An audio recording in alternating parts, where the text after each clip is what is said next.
Hello everyone, मेरा नाम है अंकुश पांडे और आज मैं यहाँ पे वीडियो बना रहा हूँ। किसी कैंडिडेट ने मेरे से सवाल किया था कि भाई सॉर्टिंग असिस्टेंट में डिवीज़न एलोकेशन के बाद उन्हें पीएएसए में सॉर्टिंग असिस्टेंट कैडर मिल गया है डिवीज़न एलोकेशन के बाद, और वो फर्दर इन्फॉर्मेशन चाहते थे कि अब क्या प्रोसेस बाकी है।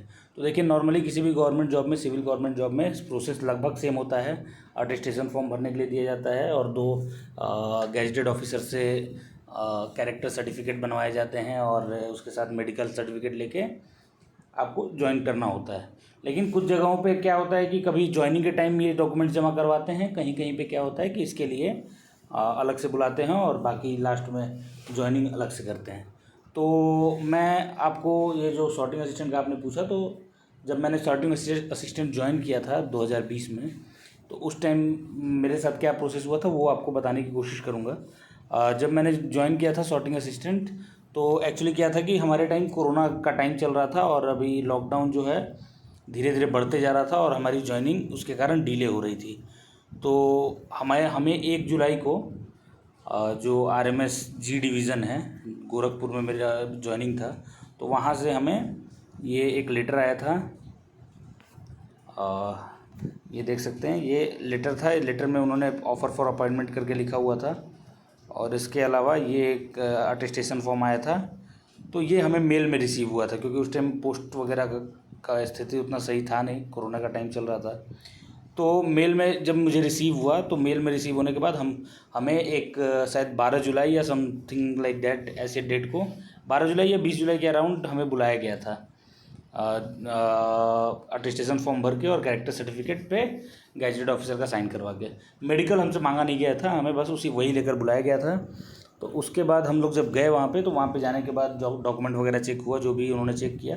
उसके बाद हमने पूछा कि भाई ज्वाइनिंग कब होगी, तो उन्होंने कहा जल्द ही वेरिफिकेशन के बाद आपको ज्वाइनिंग के लिए बुला लिया जाएगा। तो एक्चुअली क्या हुआ था कि ज्वाइनिंग उसके बाद मैंने क्या किया था, ये आप देख सकते हैं 21 जुलाई को, मतलब 12-14 जुलाई जब भी हमारा ये डॉक्यूमेंट वेरिफिकेशन हुआ था, उसके बाद 21 जुलाई को मैंने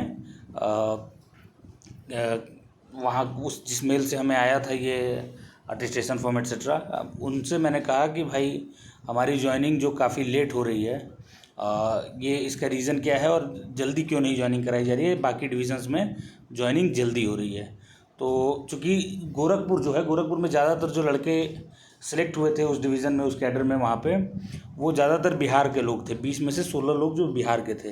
तो उनका कहना था कि ये जो बॉर्डर क्रॉस करके लोगों को आना पड़ रहा है, तो उसमें बिहार में जो है कोविड-19 चल रहा है, तो लॉकडाउन के कारण इशू है ज्वाइनिंग में।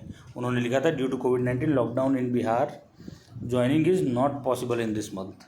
उन्होंने डायरेक्ट ऐसा लिखा था। तो इतना तो हमने मतलब ये एक जवाब मिला तो थोड़ा पॉजिटिव लगा कि हाँ, कुछ समय बाद जब लॉकडाउन हटेगा तो शायद ज्वाइनिंग मिल जाएगी। फिर लॉकडाउन जब एक्सटेंड हुआ, तो ये मैंने फिर मेल डाला कि जो लॉकडाउन एक्सटेंड हो गया है, आप बताइए कि आगे कैसे होगा, क्या इन्फॉर्मेशन है, लॉकडाउन तो बढ़ गया है तो क्या ज्वाइनिंग और लेट होगी। ये मैंने पहला मेल किया था मैंने 21 जुलाई को, उनका रिप्लाई आया था 24 जुलाई को, और फिर अगला मेल मैंने किया था 2 अगस्त को। तो 2 अगस्त के बाद उन्होंने उस लेटर का मेरा कोई जवाब नहीं दिया। 11 अगस्त को हमारी ज्वाइनिंग लेटर जो है, ज्वाइनिंग लेटर बेसिकली कोई थी नहीं, ज्वाइनिंग लेटर हमें जो अटेस्टेशन फॉर्म के साथ दिया गया था वही ऑफ़र फॉर अपॉइंटमेंट था। लेकिन जब हमें आया था ट्रेनिंग लेटर करके, ट्रेनिंग लेटर में हमारे बैच के लोगों का ये सारा लिस्ट था। इन सबको बुलाया गया था एक साथ ट्रेनिंग करने के लिए, यानी आरएमएस जी डिवीज़न में बुलाया गया था। ट्रेनिंग बेसिकली कुछ था नहीं, 15 दिन के लिए वहाँ पे हमें काम करना था। एक प्रकार से कह सकते हैं कि 15 दिन के लिए हेडक्वार्टर में काम करना था, 15वें दिन हमें अपना अपना ऑफिस मिलना था। तो वो 15 दिन के लिए ये लेटर हमें आया था। उसके बाद 17 अगस्त को हमने ज्वाइन कर लिया वहाँ जाके। जैसे यहाँ पे देख सकते हैं, ये जो ट्रेनिंग लेटर है इसमें हमें लिखा हुआ है कि कब से कब तक करना है। यहाँ पे दिया हुआ है ट्रेनिंग पीरियड 17 अगस्त से 29 अगस्त, यानी 2 वीक का ट्रेनिंग पीरियड था, और टाइम 10 से 6 लिखा हुआ था, जो ऑफिशियल टाइम होता है वहाँ पे, उसको वो दिया गया था हमें। तो बस ये जानकारी थी आप लोगों के लिए, जो भी सॉर्टिंग असिस्टेंट के लिए ज्वाइन करना चाह रहे हैं। उसके बाद और तो कुछ विशेष प्रोसेस नहीं था। हमारा मेडिकल जो है उन्होंने गोरखपुर में ही गोरखपुर के ही गवर्नमेंट हॉस्पिटल से करने के लिए कहा था।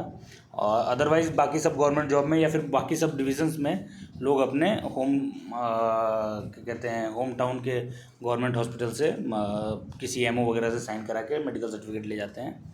तो बस यही इन्फॉर्मेशन है, और ज्वाइनिंग से रिलेटेड कोई विशेष कार्य नहीं होता है, कोई दिक्कत वाली बात नहीं है।